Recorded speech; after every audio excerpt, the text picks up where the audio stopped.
I need you to prove your own irrelevance to 16 board members in 90 minutes. Can you do that?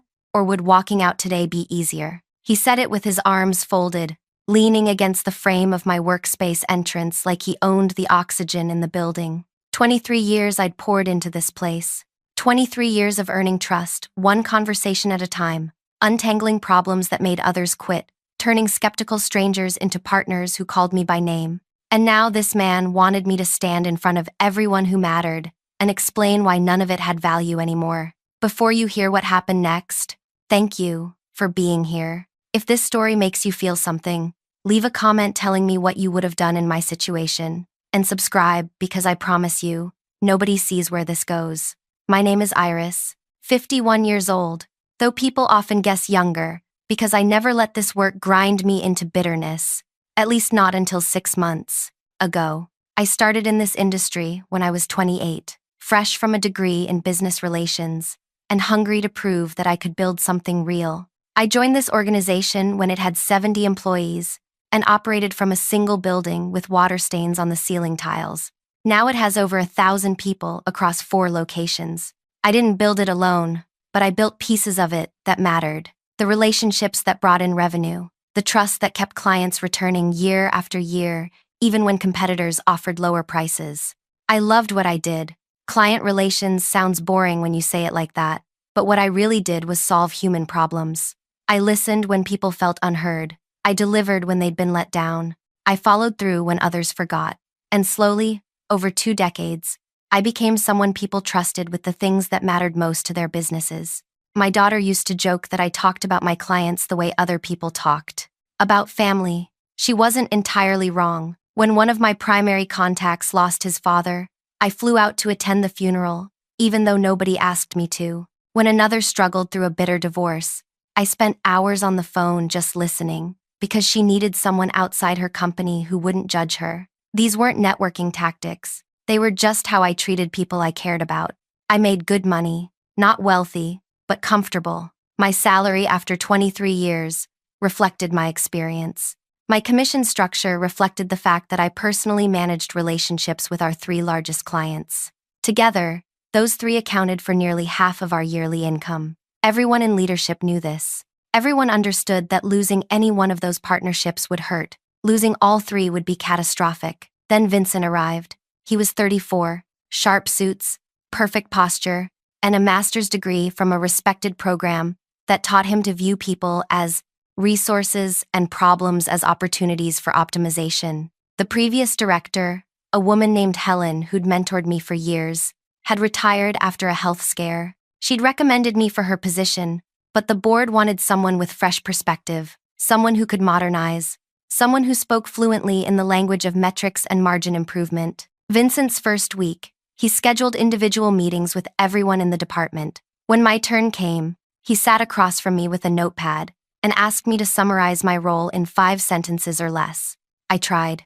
I talked about relationship management, about the trust I'd built over decades, about how our clients often reached out to me before they reached out to anyone else because they knew I'd give them honest answers even when those answers weren't convenient for us. He nodded, wrote nothing down. When I finished, he said, "So, you're basically doing sales without the metrics." Got it. I felt something shift in my chest. Not anger, not yet, just recognition that this person and I saw the world in fundamentally incompatible ways. Over the next months, Vincent made changes. He implemented new reporting requirements. Every client interaction had to be logged with detailed time tracking. Every conversation needed documented outcomes. He created performance scorecards that measured relationship managers based on revenue generated per hour of client contact. He started calling our partnerships accounts and referring to people I'd known for decades by their company names instead of their actual names. The department started bleeding morale. 2 people quit within the first 3 months. 1 transferred to a different division. Vincent replaced them with recent graduates who'd learned customer relationship management from textbooks and had never experienced what it felt like to sit across from someone whose business was failing and talk them through the hard decisions that might save it. I tried to adapt. I filled out his forms. I logged my hours. I attended his meetings where he used words like synergy and optimization. and disruption, but I couldn't change the fundamental way I worked. My clients didn't operate on spreadsheets. They operated on trust.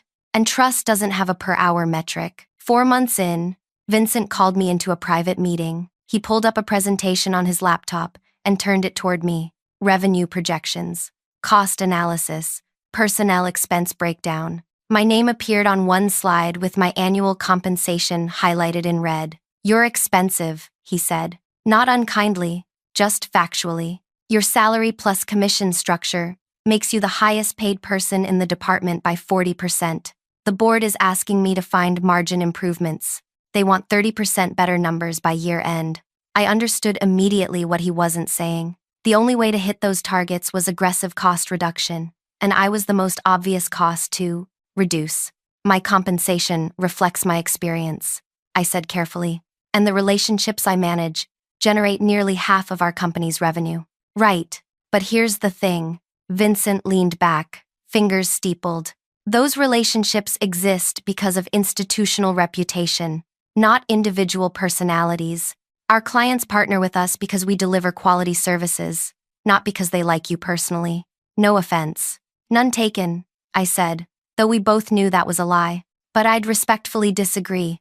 My relationships are personal. They've lasted through leadership changes, service disruptions, pricing increases. They've lasted because the people I work with trust me specifically." Vincent smiled. It was the kind of smile teachers give students who believe in something naive. "Trust is great, but it's not sustainable as a business model. We need scalable processes. We need junior staff who can be trained to manage relationships at a fraction of the cost. That's how we grow." I knew I was being managed out.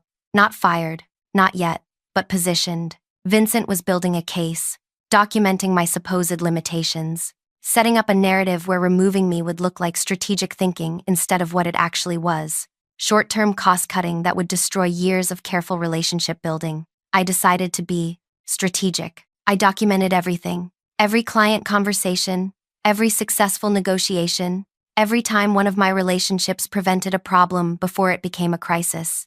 I built my own case, showing the value I brought that couldn't be easily replaced. But Vincent was building something else. He started assigning my clients to junior staff members for support purposes. He framed it as mentorship. I was supposed to train my replacements while they slowly took over the relationships I'd spent years cultivating. One of the new hires, a 26-year-old named Brent who talked too fast and interrupted constantly, started joining my calls with my longest-standing client contact, a woman named Faye, who'd been my friend since we were both starting out in this industry 30 years ago. After the third call, where Brent explained things to Faye that she already knew better than he did, she sent me a private message. Just 3 words. "What's happening here?" I couldn't tell her the truth, not yet. So I said we were expanding the team and making sure everyone had backup support. She didn't buy it. Faye had survived 3 decades in this business by reading between every line people spoke. "Iris, if something's changing, I need to know. My company depends on the relationship we've built, not on some kid who just learned what vendor management means last semester." "I understand," I said. "I'm not going anywhere yet." That "yet" hung between us. She heard it. I heard it. We both knew what it meant. 2 weeks later, Vincent called another meeting. This time, 3 other senior leaders attended. They'd prepared a reorganization proposal. My role would be evolved into a training position. I'd spend the next year teaching the junior staff everything I knew about relationship management, then transition into a part-time consulting arrangement. My salary would be reduced by 60% immediately to reflect the new responsibilities. "This way, you can ease into retirement," Vincent said, like he was doing me a favor. "Spend more time with family, pursue hobbies. You've earned it after all these years." I was 51. I had no intention of retiring. My daughter was 24 and building her own career. My hobbies included reading and hiking, neither of which required me to give up work I loved. This wasn't about easing me into anything. This was about cutting costs while extracting every piece of knowledge from my brain before showing me to the exit. "I need time to think about this," I said. Vincent's expression tightened. "Of course. Take the weekend, but we need an answer Monday. The board is expecting movement on the margin improvements." That weekend, my phone rang. It was someone I hadn't heard from in almost a year. His name was Gerard, and he ran one of our largest client organizations. We'd gone to university together, back when we both had more ambition than sense. He'd been the best man at my wedding before it ended. I'd helped him navigate a brutal company merger that nearly destroyed his career. We'd stayed in touch over the decades, and 5 years ago, when his company needed a new primary vendor for services we provided, he'd reached out to me personally. I heard rumors, Gerard said without preamble, about changes at your organization. I shouldn't have been surprised. This industry talked. People moved between companies. Information traveled through networks built over decades of working together. Things are shifting, I admitted carefully. New leadership with different priorities. Different priorities meaning cost-cutting, meaning pushing out experienced people to hire cheaper replacements. Something like that. Gerard was quiet for a moment. When he spoke again, his voice had changed. More formal, more careful. I'm calling because I have a proposition. We're creating a new senior position, Vice President of Vendor Relations. The role would involve evaluating all our existing partnerships, determining which ones provide genuine value and which we maintain out of habit. It requires someone with deep industry knowledge and enough experience to make difficult decisions without getting pressured by vendors who think a nice dinner buys loyalty. My heart started beating faster. That sounds like a significant role. It is. Compensation would reflect that. And honestly, Iris, you're the first person I thought of. You understand relationships. You understand value. You've never sold me something I didn't need just to hit your numbers. I trust you to tell me the truth even when it's uncomfortable. Your company is one of my primary accounts, I said slowly. There would be a conflict. Not if you weren't working there anymore. The implications settled around me like a blanket, heavy, but warm. I'm not saying you have to decide now, Gerard continued.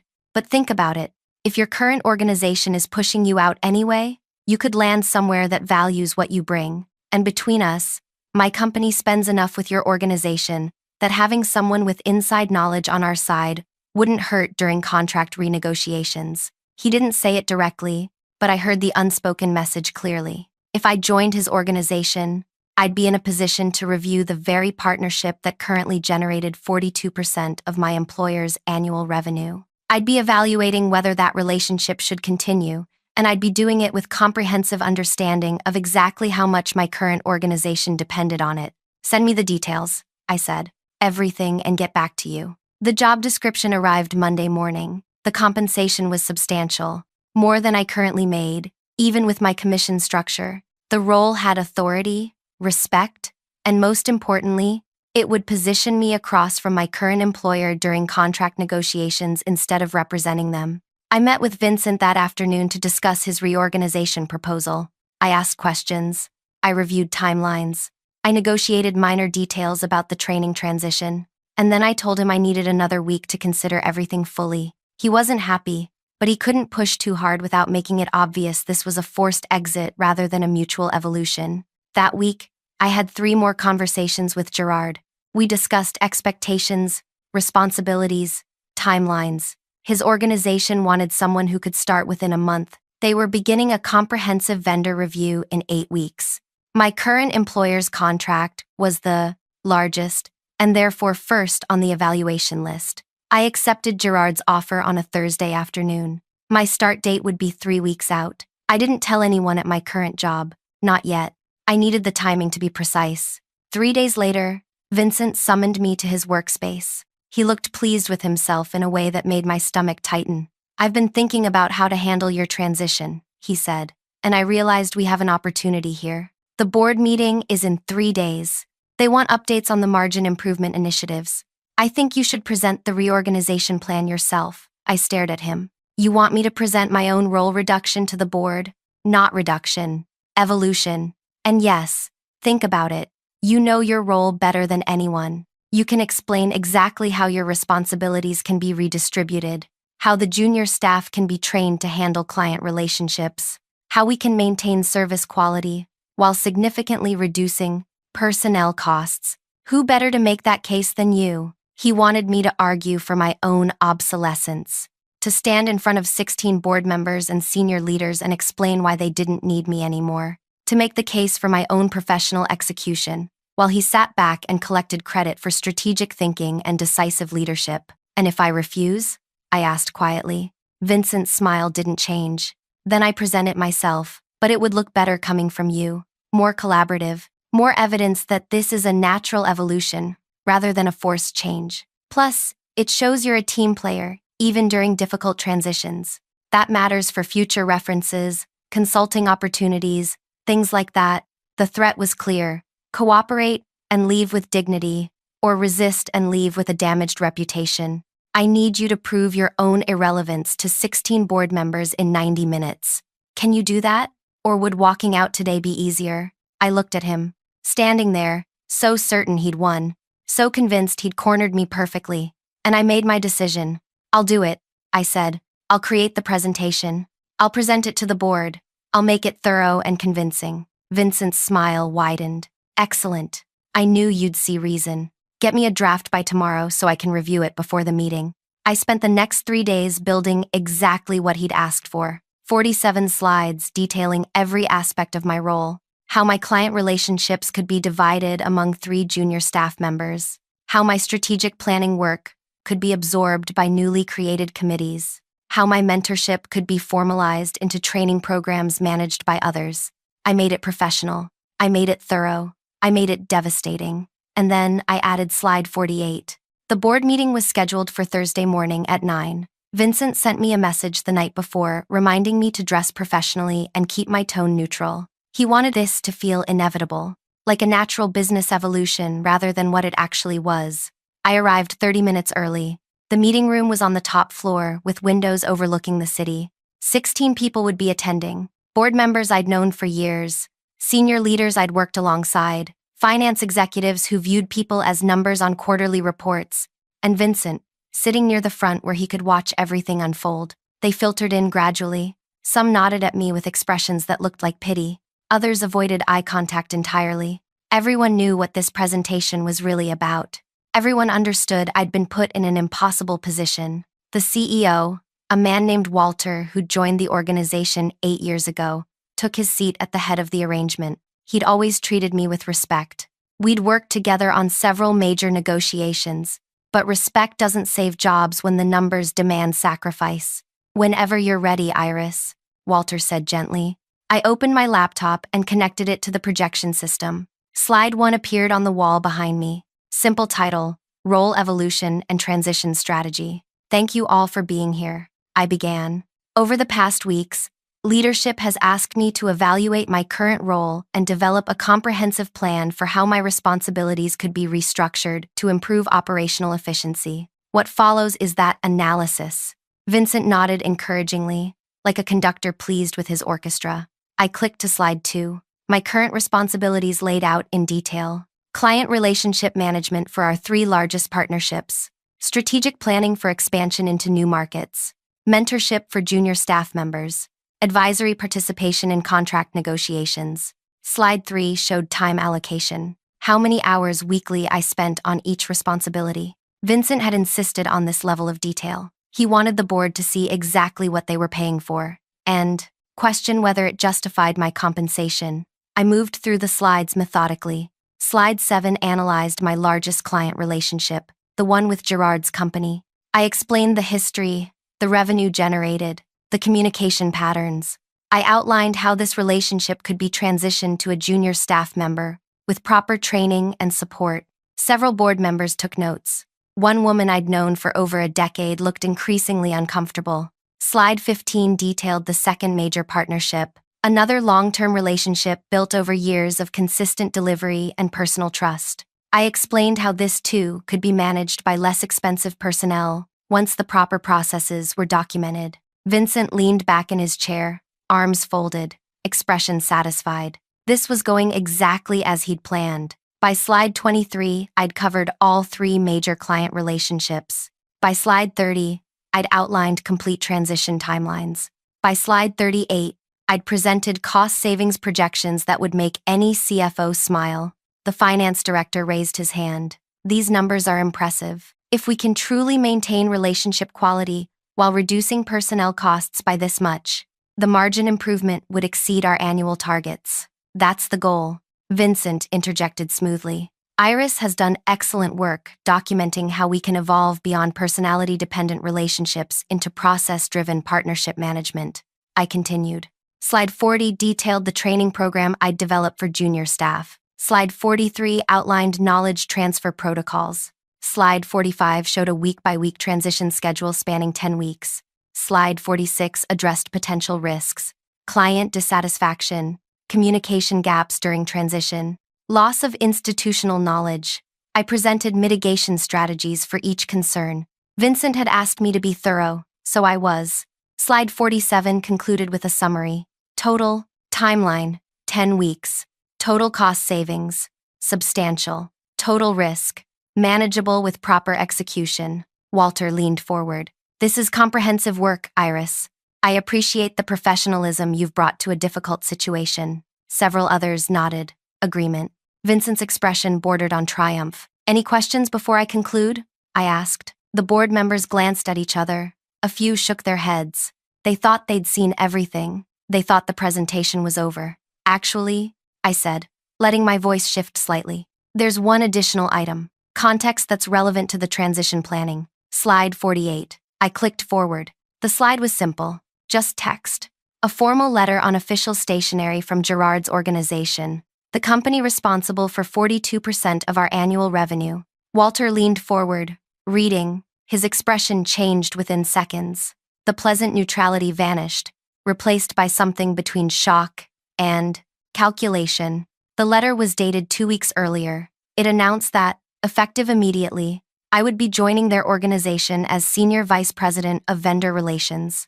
It detailed my new responsibilities, conducting comprehensive reviews of all existing supplier partnerships to determine which relationships provided genuine value versus which were maintained through inertia or habit. Our company was specifically named as the first partnership scheduled for evaluation. The letter concluded, with professional courtesy, thanking me for accepting their offer and noting that my decades of industry experience and intimate knowledge of vendor management standards made me uniquely qualified to help their organization make strategic decisions about which partnerships to maintain, renegotiate, or terminate. My official start date was listed as 3 weeks from today. Vincent's face drained of expression. He sat frozen, processing what he was seeing. That can't. He started, then stopped. It is, I said quietly. I accepted their offer 6 days ago. My resignation letter will be on Walter's inbox within the hour. My start date is 21 days from now. One board member, a woman who'd served for 15 years, broke the developing tension. Let me understand this correctly. You're leaving to join our largest client, and your first responsibility in that role will be evaluating whether they should continue their partnership with us? That's accurate, I confirmed. Another board member, younger, with a background in risk management, spoke up. And based on your transition timeline here, our restructuring won't be complete for 10 weeks, which means when you begin your partnership review, we'll be in the middle of transitioning your relationships to untrained junior staff. You'll be watching us fumble the very relationships you built, and then you'll be deciding whether we're still worth 42% of your new employer's vendor budget. Also accurate, I said. Vincent finally found his voice. This is unethical. You can't use insider knowledge to sabotage us from a competitor position. They're not a competitor, I corrected calmly. They're a client. And I'm not sabotaging anyone. I'm simply accepting a career opportunity that values my experience.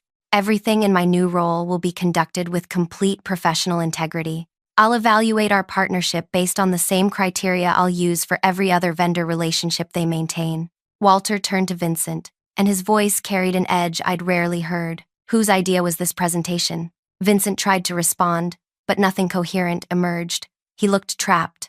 Let me clarify, I said. 3 days ago, Vincent asked me to create this presentation. His exact words were that I should prove my own irrelevance to the board, that I should make it thorough and convincing. He suggested that if I refused, walking out immediately would be easier. I chose to do exactly what he asked. A third board member, someone from finance, did the mental arithmetic quickly. So if we proceed with this termination plan, we'll be executing a transition during the exact window when she's evaluating whether to recommend continuing a contract worth millions annually. and we just spent 90 minutes making her present her own professional execution, which gives her every personal and professional reason to recommend terminating that contract.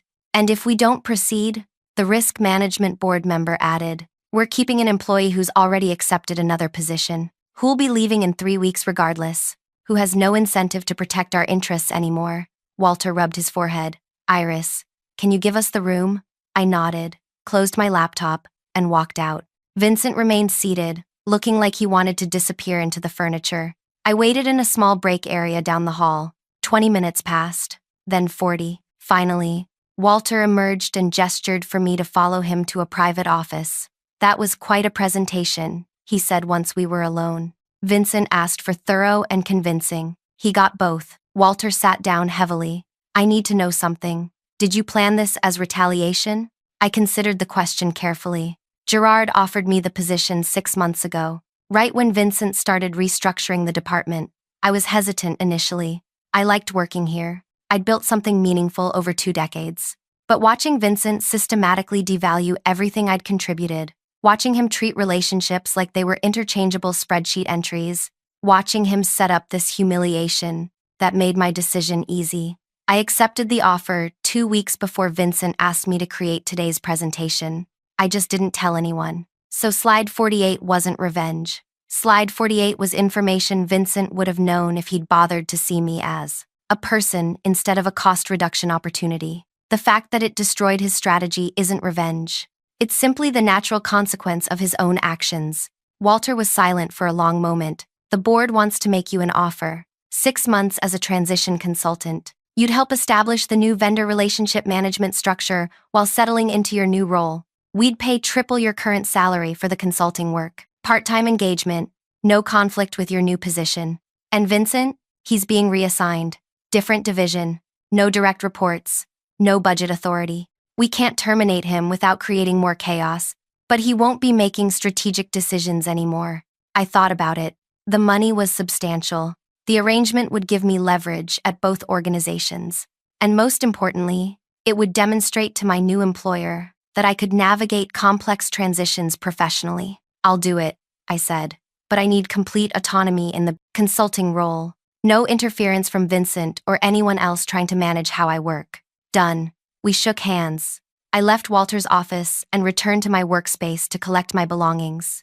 Vincent was nowhere to be seen. Someone later told me he'd left the building immediately after the board meeting ended. 3 weeks later, I started my new position. The consulting arrangement with my former employer began simultaneously. For 6 months, I worked both roles, helping establish new processes while simultaneously evaluating whether those processes met my new employer's standards for vendor partnerships.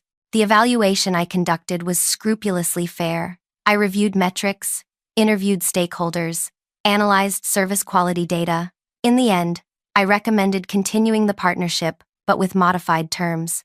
Lower volume, renegotiated pricing, stricter performance standards. My former employer lost about 30% of the contract value but kept the relationship. Vincent lasted 8 more months before he resigned. I heard through industry contacts that he took a position at a smaller company where his optimization strategies could be implemented without the messy complication of long-term relationships getting in the way. I'm still in my new role now, 2 years later. I manage vendor relationships worth hundreds of millions annually. I make decisions that affect dozens of companies and thousands of jobs. And I do it with the same principle I always followed. Relationships matter. Trust matters. People aren't line items on cost reduction spreadsheets. Sometimes former colleagues reach out asking how I pulled it off, how I turned humiliation into leverage, how I beat someone who seemed to hold all the power. The answer isn't complicated. I didn't beat Vincent. I simply let him beat himself while I built something better. The most devastating thing you can do to someone who's trying to destroy you isn't to fight them directly. It's to be 10 steps ahead while they're still congratulating themselves on step 1. Slide 48 wasn't revenge. It was just information. But information delivered at precisely the right moment becomes something more powerful than revenge. It becomes justice. Thank you for listening to my story. If you've ever been in a position where someone tried to make you complicit in your own destruction, leave a comment and tell me how you handled it. And subscribe, because these stories matter. They remind us that power isn't always what it appears to be, and sometimes the quietest moves are the ones that change everything.